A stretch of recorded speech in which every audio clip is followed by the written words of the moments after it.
32살의 이현우. 그의 삶은 서울 성북구의 눅눅한 반지하 월세방만큼이나 침침했다. 5년간 IT 회사에서 성실하게 일했으나 모은 돈은 보증금 5천만 원. 작년 한 해 동안 서울의 집값이 광풍처럼 솟구치는 것을 보며 현우는 자신이 멈춰선 채 뒤통수를 맞은 기분이었다. 벼락거지. 성실함은 그를 무능한 패배자로 만들었다.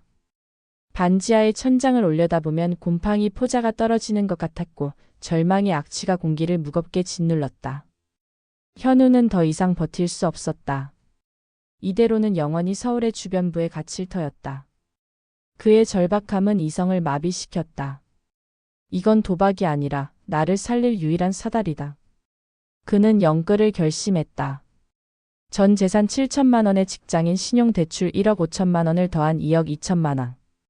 이 돈을 들고 현우는 2억 원을 비트코인에 몰빵했다. 성공 아니면 파멸. 숨막히는 하루하루를 버틴 끝에 계좌는 폭발적인 상승을 기록했다. 그의 인생 처음으로 월급보다 많은 돈이 단 하루 만에 벌렸다. 현우는 환희의 눈물을 흘렸다. 하지만 그 기쁨은 지옥의 서곡이었다. 이틀 후 시장이 폭락했다. 현우가 매수한 코인은 차트를 뚫고 바닥으로 곤두박질 쳤다. 현우가 눈을 뜬 순간 그의 계좌는 마이너스 40%를 넘어 마이너스 60%까지 추락했다.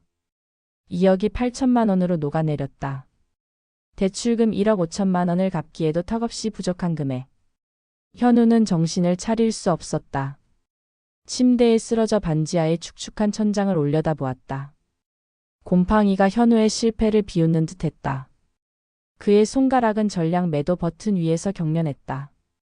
이대로 파산할 것인가? 아니면 더 깊은 나락으로 뛰어들 것인가?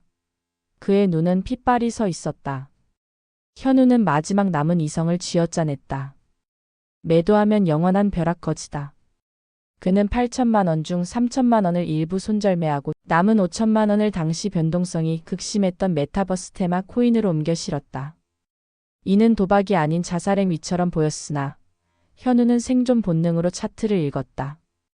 이틀 후 기적이 아닌 운이 그에게 찾아왔다.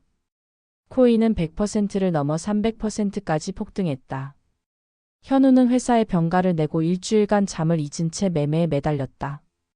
그의 탐욕과 지독함은 마침내 순수 현금 3억 5천만 원이라는 거액으로 불어났다. 그는 빚을 청산하고 33세의 회사에 사표를 던졌다. 팀장님, 제가 잃어버린 인생을 되찾으러 가야겠습니다. 그는 곧바로 영끌 2.0을 실행했다. 3억 5천만 원의 주택담보대출 3억 5천만 원을 더해 총 7억 원.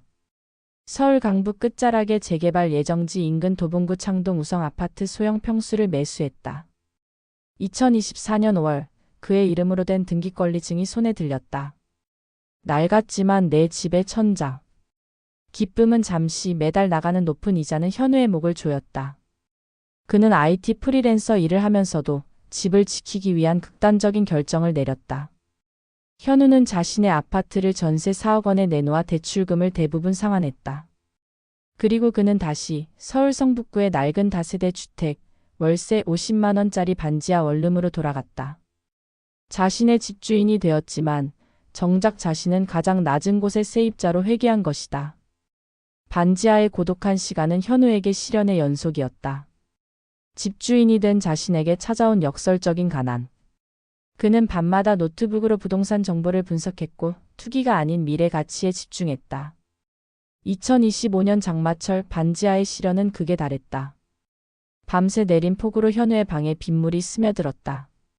현우는 필사적으로 물을 퍼냈고 물에 젖어 너덜너덜해진 노트북 위로 절망감이 엄습했다. 내가 뭘 위해 이 고생을 하고 있는가? 그는 무너질 뻔했지만 곰팡이 핀 천장이 아닌 몇 킬로미터 떨어진 자신의 아파트 천장을 떠올리며 버텼다. 그리고 마침내 지독한 인내는 보상을 받았다. 2025년 여름 GTX-C 노선 착공 확정. 뉴스가 터졌다. 현우의 확신이 현실이 되었다. 창동 우성 아파트 시세는 12억 원을 돌파했다. 4억 5천만 원의 시세 차이. 현우는 반지하 방에서 소리를 지르며 자신을 짓누르던 모든 어둠을 털어냈다. 그는 곧바로 집을 매도하여 세금과 수수료를 제외한 순수 현금 4억 원을 손에 쥐었다. 그는 이 돈으로 현금이 부족해 투자가 어려웠던 지역의 재개발 초기 빌라 5채에 분산 투자했다. 코인 성공의 교훈을 잊지 않은 원칙적인 투자였다. 현우는 반지하를 벗어나 햇볕이 잘 드는 옥탑방 원룸을 계약했다. 여전히 세입자였지만 그의 마음은 이미 부자가 되어 있었다. 이 옥탑방은 현우 투자 연구소가 되어 그의 자산을 10억 원으로 불리는 전초기지가 되었다. 2027년 현우는 재개발 빌라 3채를 매도하여 10억 원의 현금을 확보했다. 그는 마침내 서울의 중심 마포구 신축 아파트 84제곱미터에 입주했다. 10억 원과 4억 원의 주택담보대출. 36세. 깨끗한 현관을 지나 거실로 들어선 현우는 통유리 너머로 빛나는 서울의 야경을 바라보았다. 그는 지하 주차장이 있는 이 아파트의 천장을 올려다보았다. 백색의 천장. 곰팡이도 빗물도 없었다. 그는 성공을 이루었음을 깨달았지만 과거의 고통은 사라지지 않았다. 그의 마음 한구석에는 여전히 반지하의 축축함과 옥탑방의 외로움이 남아 있었다. 그는 자신이 오른 사다리가 너무 비뚤어져 있었고 운이 따르지 않았다면 그는 영원히 나락에 있었을 것임을 알고 있었다. 어느 날 현우는 청년 주거 불안정 문제를 다룬 다큐멘터리를 보았다. 월세와 대출 이자에 허덕이는 청년들의 모습은 현우 자신의 과거였다. 그는 분노 대신 사명감을 느꼈다. 나는 새로운 사다리를 만들 수 있다. 내가 겪은 고통이 다른 이들에게는 희망이 되게 하자. 현우는 자신의 자산을 활용하여 사회에 기여하는 선한 부자가 되기로 결심했다. 현우는 곧바로 벼락거지 탈출 재단 설립에 착수했다. 하지만 세상은 그에게 호의적이지 않았다. 언론은 그의 코인 영끌 이력을 들먹이며 투기 자본의 면죄부라고 비판했고 관료적인 절차는 재단 설립을 지연시켰다. 이현우 씨, 투기로 번 돈으로 생색내지 마세요. 비난의 목소리는 거셌다. 현우는 굴하지 않았다. 그는 익명의 기부 대신 정면 돌파를 택했다. 기자회견장에서 그는 자신이 반지하에서 겪었던 곰팡이 냄새와 빗물을 퍼내던 절박함을 고백했다.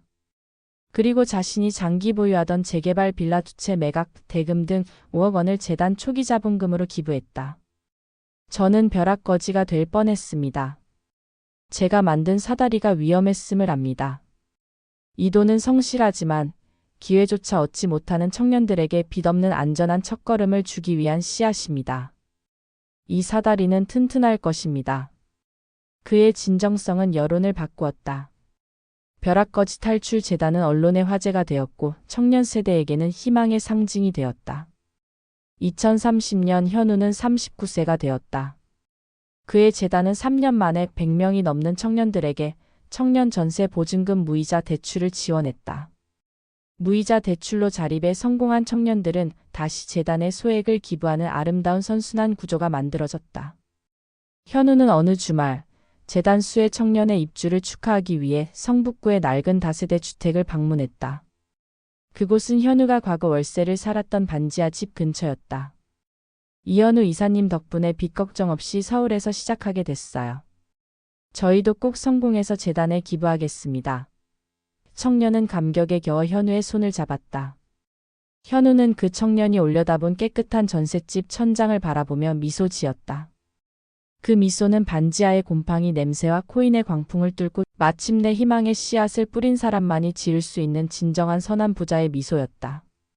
현우의 성공은 단순한 개인의 영광으로 끝나지 않았다. 그는 자신이 겪은 고통을 연료 삼아 벼락거지가 될 수밖에 없었던 수많은 청년들에게 다시 시작할 용기를 나누어주는 진정한 의미의 선한 부자로 거듭났다.